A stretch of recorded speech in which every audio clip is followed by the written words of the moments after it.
Hi folks, my name is Brady and we are back to react to another Oversimplified video. It's been a little bit since we've done this. I wanted to run through the Mini Wars series.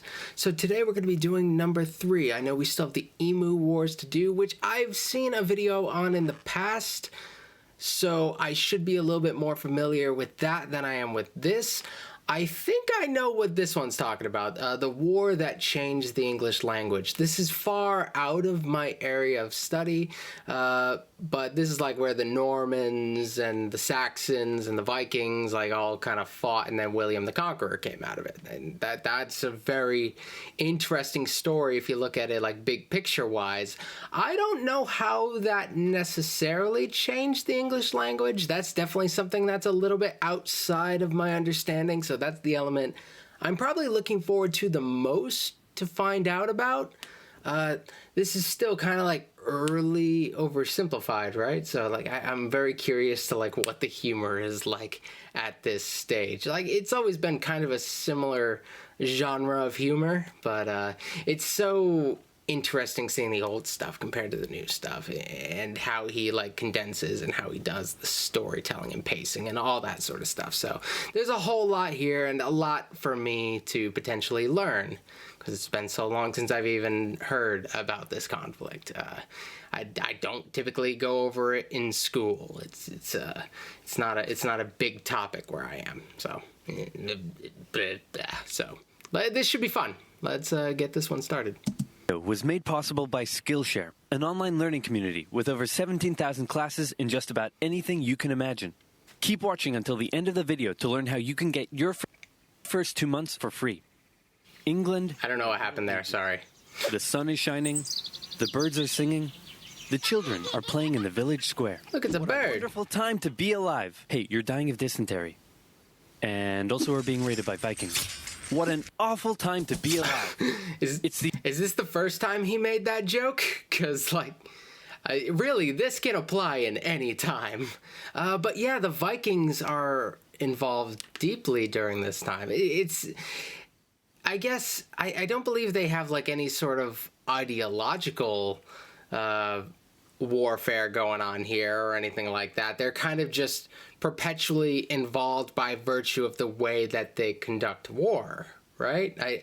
I could be wrong about that. The Vikings have always been kind of elusive to me and kind of difficult to study.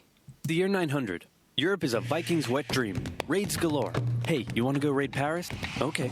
That particular raid didn't go too well, but the King of the Franks said, you guys are pretty tough and scary. How about we give you land in northern France, and in return, you protect us from other Vikings? And it was agreed. The Vikings set up the Duchy of Normandy, and then they went full-on French, converting to Christianity, learning the language, and making babies with the locals. England also had its fair share of Viking problems. In the 800s, Danish...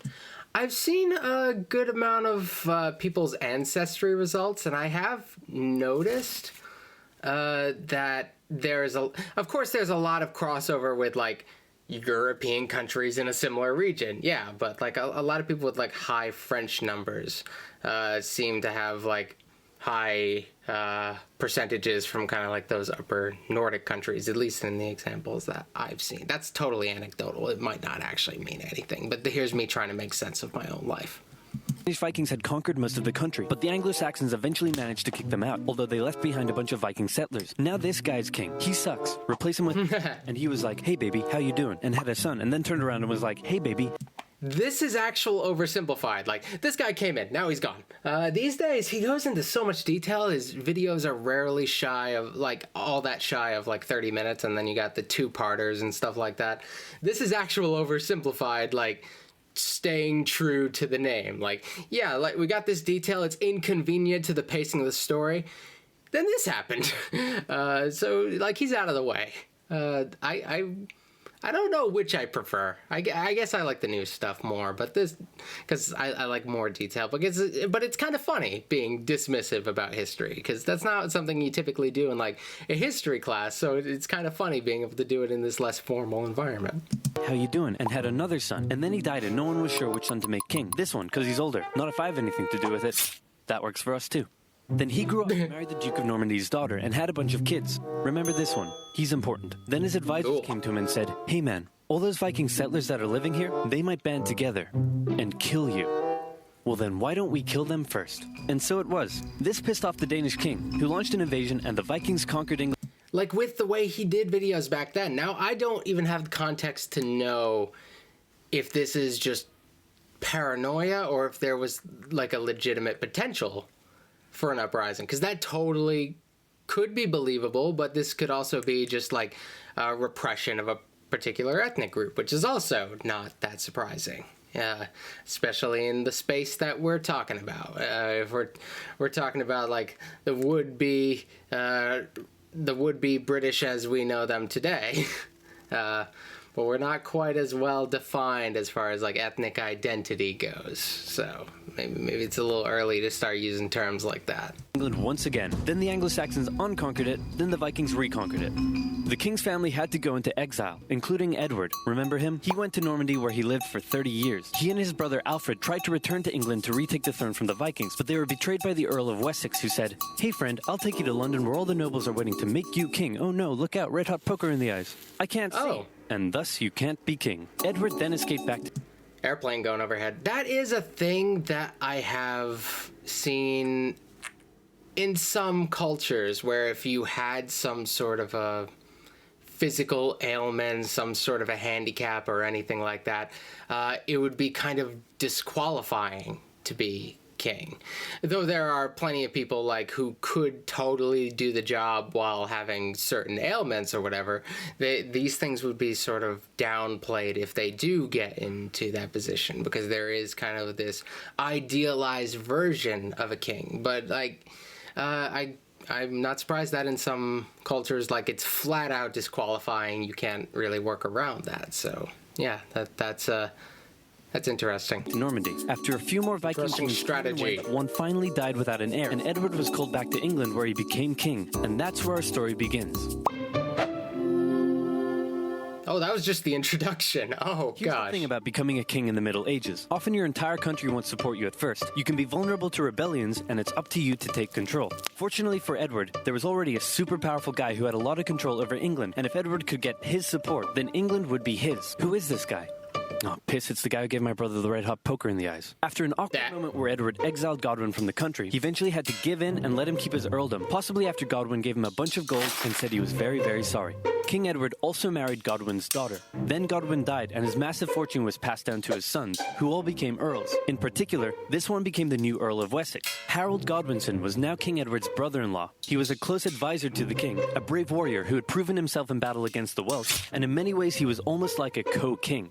Uh-oh, Edward got old and he's on his deathbed. Possibly for religious reasons, or maybe because he wasn't happy about having to marry her, he didn't boink his wife, and as a result has no kids, meaning there's no obvious heir. No, that's the first rule of being king. You gotta boink your wife at all costs. You need that male heir. Like, when measuring a king's legacy, when measuring their quality of kingship, I honestly think their ability to secure the integrity of the throne is actually a really important part. I understand that there's all sorts of reasons why this would not work out, but this really is like the number one thing.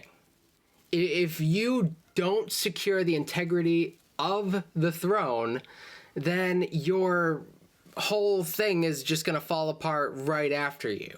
And you can be like the greatest king in the world during your time, but if like the day you die, your empire or whatever, your kingdom falls apart, then how good really were you? It's a lot more about the security for several generations that I think is underplayed and way more important when considering people's legacies. I think with presidents, we always talk about like what happened immediately while they were in office, when the conversation often should span like generations after they leave office and look at the things that they did and how they impacted over a longer scale of time, because presidents aren't in charge super duper long. In the grand scheme of things, it's not a very long time. Man, there's a lot of airplanes going overhead. I'm sorry. Let's just continue the video. To the throne, meaning I'm gonna be king. He does have a grandnephew. It could be him. No, let's go with me. Just one problem. I mentioned that Edward's mother was a Norman. Edward grew up in Normandy, and he had a lot of Norman friends. The current Duke of Normandy was William the Bastard. Why was he called the Bastard? One day, his father was sneaking out of his castle when his advisors said, "Where are you going?" To the tanner's shop? Why? To get a tan. But that was a lie. Firstly, because tanners give you leather, not tans, and secondly, because he was really going to see the tanner's daughter. One thing leads to another, and out comes baby William, born out of wedlock. Thus... So that's William the Conqueror, right? I assume we're talking about the same William here, and we don't have another William that's going to come in later on. So I guess history was a little bit more kind to him than his contemporary identity, being known as the Bastard, but like later he would be known as the Conqueror. So like he must, with a name like that, I'd imagine this is the conflict that he's going to end up winning. And we're not talking about any later conflicts or anything like that, but an absolute bastard. His father died when William was 7 or 8, and he became the new Duke. He spent most of his childhood narrowly avoiding assassination, which probably turned him into the big, bold, tough guy he's remembered as today. In 1051, the town of Alençon tried to rebel against him, and the townspeople beat on dead animal skins as an insult to his commoner mother. William was furious, and he responded by, well, let's just say it wasn't pretty. That's the kind of guy we're dealing with here. William and Edward were good friends, and Edward allegedly promised that William could have the English throne after him. A decade later, Harold Godwinson even visited William and pledged an oath to him over holy relics, promising that William could be the next king of England. Although it's possible Harold only did it because William was holding his family hostage. So when that doesn't mean anything. Like holy relics,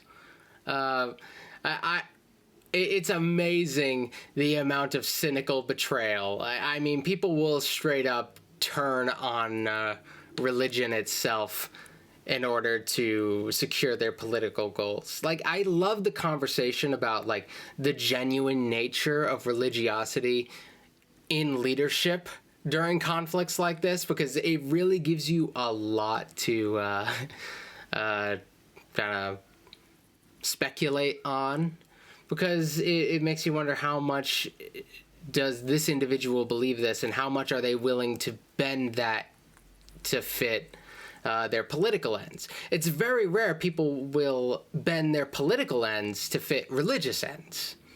I'm not saying it doesn't happen, but it's more often you'll see people kind of skirting around religious rules than changing their political goals. When William heard that the king was on his deathbed, he said, "Hooray, I'm going to be king." So now you have two extremely powerful men who both think they're about to become the next king. But wait. This guy is the King of Norway. He spent most of his life as a warrior for hire, fighting for whoever would give him the most. I want this guy to win. You name a place, he probably fought a war there. Poland? Yep. Estonia? Yep. Against pirates in the Mediterranean? Yep. The Holy Lands? Sicily? And Bulgaria? Yep. Fancy. He got crazy rich off the back of it and was swimming in gold. Then he returned home and became king. One of the previous Norwegian kings had made an agreement with one of England's Viking kings, saying that when that Viking king died, the King of Norway would get the English throne. Hardrada felt that because of this agreement, he was now entitled to the English throne. He was also eager to go on one last big conquest that would turn him into a legend. So when he got word that Edward was on his deathbed, he thought, I'm going to invade England, and then I'm going to be king. So now we have three extremely powerful men who... Okay, so I hate the guy on the left, I love the guy in the middle, and I'm pretty certain that the guy on the right wins. So that's where we're at right now. Unfortunate. I hope the middle guy gets a good deal. I'm sure he's like an awful, violent, terrible person who committed endless atrocities, but he's already kind of portrayed as a Chad. That's kind of why I want him to win in the abstract. who all think they're about to become the next king of England, and that means somebody's probably about to get hurt. Back in England, Harold William's a bit of a Chad, too. Dying King Edward. This guy's Suddenly, not a Chad. he comes out with a shocking announcement. Hey, everyone, gather in. That's it. Come closer. Don't be shy. Okay, so I've got bad news. The king is dead. I know, very sad. But good news. Indeed. He said that I should be the next king, so hooray for me. And, oh yeah, he said that if he once told anyone else they could be king, that he doesn't like them anymore, and they should just stay in Normandy. And also he said that no one should ask any further questions. Okay, good talk. Go do whatever it is you do. I don't know if this guy has his defenders or if there is like a legitimate anything to this. But it's pretty obvious this is the bad guy in our story, if there were any bad or good guys here. This is the guy who clearly is the most full of it. I suppose the other two, they seem to have a much more legitimate claim. I mean, William, he has the claim of, like, blood. And the other guy has something that kind of fits, like, this sort of generational honor sort of thing. There's something about, like, arrangements that go back a little bit that do have a little bit more legitimacy to it. So, like, he's got something there. I think William seems to have the best claim, but this guy is quite obviously full of it. Not just because of how oversimplified is portraying him. I think on the face of it, he looks sketchy. Usually it took months of preparation to crown a new king, but Harold rushed it and he had himself crowned the same day King Edward was buried. In Normandy, William's advisors came to him and said, "Hey, Big Willie, bad news. Harold Godwinson has taken the English throne." And William was furious, so he sent an envoy to Harold who said, "William stole the throne and demands you immediately return it to him." Let me think about that. No. He said no. That bastard. Wait, I thought you were the bastard. Dude. Uncool. William immediately began gathering his armies together and preparing for an invasion. You don't say it outright like that. Now, killing a king was generally frowned upon in old-timey Europe because they were considered to have been chosen by God himself. So back in Normandy, William had to get God on his side. He needed the Pope's blessing for his... Well, he's in a little bit trouble with the holy man if he turned on him after making that, like, swearing on holy relics. So, you know, he's got some pretty good justification there. Also, like, if you can argue that this king is not legitimate, you could say that they are standing in the way of God's choice. There's a million ways to, like, justify killing a king. You could make it work. His conquest. So he went to the Pope and said, "Godwinson made an oath to me. That's why legitimacy matters so much. The throne. Can I kill him?" Sure. Why not? So the Pope gave William... And popes are so corrupt. William now had God on his side. Everything was ready to go. Just one problem. The wind. It was blowing the wrong way, and William had to wait with his army in Normandy, while Godwinson waited with his army in the south of England. They waited, and waited, and waited, and then William said screw it. But did they wait? And got shipwrecked because the wind was blowing the wrong way. So then he decided to keep on waiting. They waited for 2 months and the wind never changed. Eventually Godwinson got bored and also ran out of food for his soldiers. So he sent them all home and he returned to London. The south coast was undefended and all William could do was keep waiting. While the northerly wind kept William in Normandy, it was carrying Hardrada and his Viking army to England. He landed near the old Viking city of York and defeated a regional army led by the northern earls, and York surrendered. When Godwinson heard about this, he must have been pretty upset. He had just disbanded his army, and now he had to gather them all together again and march. Oh, let me guess. He's going to be fighting a war on two fronts, isn't he? He's got the Vikings to the north, and then eventually the wind's going to change, and then people are going to start coming from the south, and then he's going to be facing both. That seems like the natural thing here. The wind's got to change eventually. March all the way north. He made the exhausting... These guys are already here. 4 days, which is crazy quick, and he caught the Vikings off guard and unprepared for battle. The two armies stood on either side of the river Derwent. Legend says that a berserker Viking single-handedly held the only bridge crossing the river, dodging arrows and fending off attackers, until some English soldiers got under the bridge in a barrel and gave him the old spear in the jewels. This gave the Vikings enough time to form a shield wall, but because they were caught off guard, many weren't wearing their chainmail and armor, and the English eventually defeated them, killing Hardrada, and with him, bringing the Viking era in England to an end.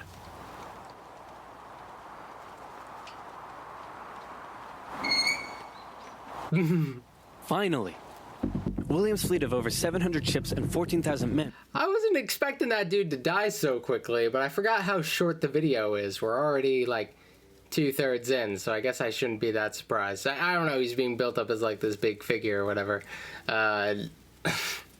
Set sail and landed on the English coast at Pevensey and set up camp near Hastings. And Harold was still probably died, but not that quick. His exhausted army had to march all the way south just days after their battle with the Vikings. Harold made it to London and considered just staying there and waiting for William to come to him. But William forced Harold's hand by burning down a bunch of villages. Harold's army set out and met William's on the 14th of October, 1066, and both sides prepared themselves for the Battle of Hastings. The English were on a hill, so they decided to stay there because it was a good defensive position. The Normans approached, and the two sides probably spent a while yelling at each each other. William and the Normans... Wait, where does the English language come in? The English. The first were the archers. The Normans sent volley after volley of arrows at the English, who formed a shield wall in defense. Then William sent his infantry up the hill. The English threw anything they had at them, and the Normans couldn't break through the shield wall. Then the Normans' next tactical advantage came into play.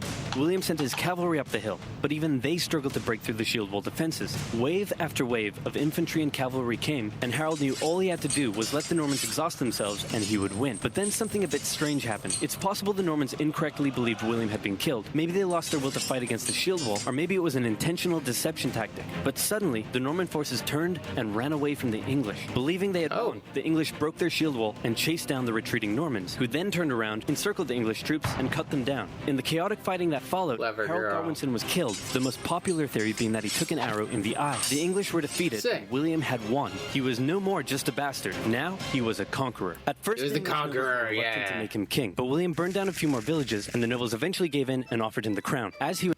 I know it's like nothing, but I'm glad that I knew that ahead of time, that he was the guy who was gonna win. Like, I didn't learn much about this, but I'm glad I had enough, like, side knowledge that somehow snuck its way into my brain to at least know that that's William the Conqueror. That is the William.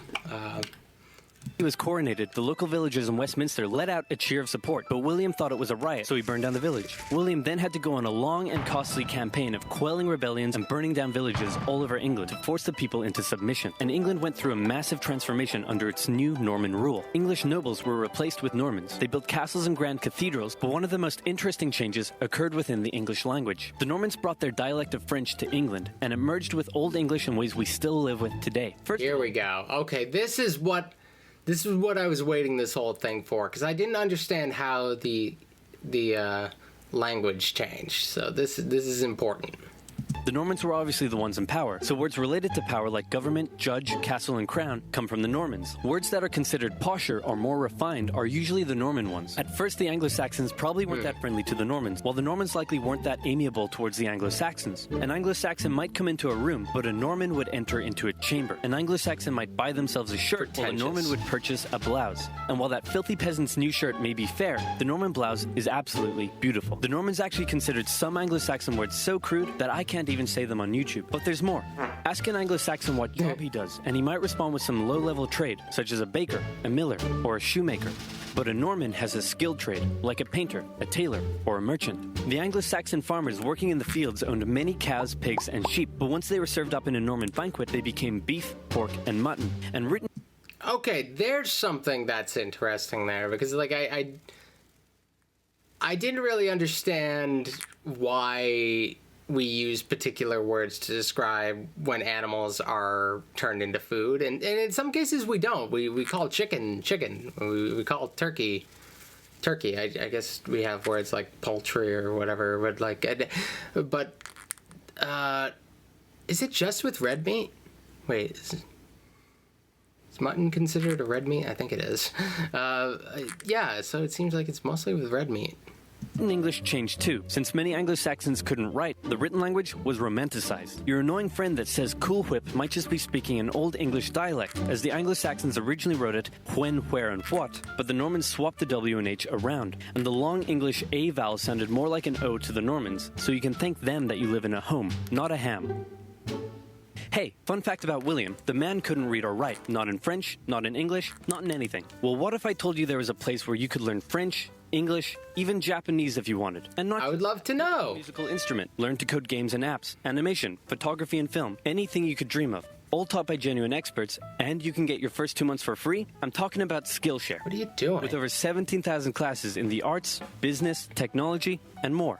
Freaking I get a lot weirdo. of comments asking how I create these videos, and the answer is a mixture of After Effects, Photoshop, and Illustrator. You can find classes for all skill levels on Skillshare. Pair those new design and animation skills with some coding, and you're on your way to making your first indie game or app. You can get unlimited access to all of this for a very affordable $10 a month. But if you want to try it out first, you can get 2 months for free by using this link, which can also be found in the description below. So check it out, improve your skills, and learn something new today with Skillshare. Thanks, dude. So I guess the next one I'm doing is the Emu War, which will be interesting because I did the Salmonella video on the Emu War. So I'm curious if we're going to get anything new or if we're just going to get kind of a different lens through the same story. Should be interesting. So thank you guys for watching. If there's any other videos you want me to check them out, leave them in the comment section below and I will try to get around to them if I feel like it. And you know, that's about it. I've really enjoyed this and I'm going to try to do more Oversimplified. I've been watching a lot of the samey sort of stuff recently. While I am going to be doing a lot of that, I do want to get back to some of the stuff that I have neglected. This is one of them. So yeah, thank you, and I will see you pretty soon with another video. All right.